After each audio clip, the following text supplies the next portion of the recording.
Example 3, evaluate each of the following without using a calculator. So the strategy we're going to use when we have these rational exponents, meaning there's a fraction in your exponent, is we're going to convert it to a radical, and then we would be able to evaluate that in our head. So 27, if we're going to convert that to a radical, the 27 goes in the radical sign, the denominator is your index, and then exponent 1, of course, we don't write the 1 in. What is the cube root of 27?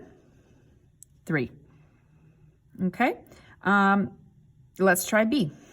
Feel free to try B and pause the video on your own as well.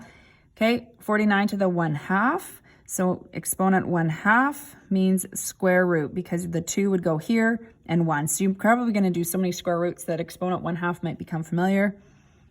7.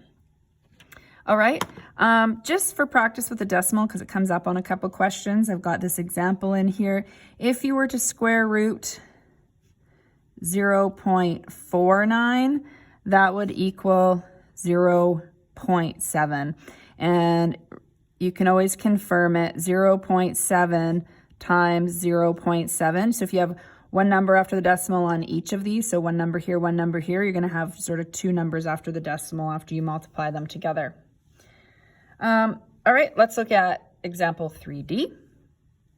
Negative 64 is equal to the exponent 1/3. So that's going to be cube root of negative 64. Okay, and again to the exponent 1. All of these have an exponent 1 in the numerator. So what's the cube root of 64? 4. So if it's the cube root of negative 64, it is negative 4.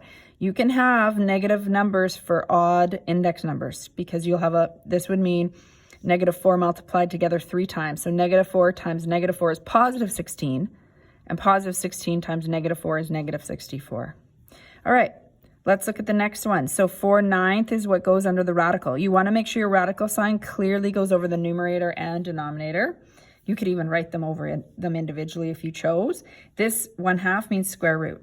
Okay, don't be thrown off by the fractions. They're just you're just going to square root the numerator individually and the denominator. So the square root of 4 is 2.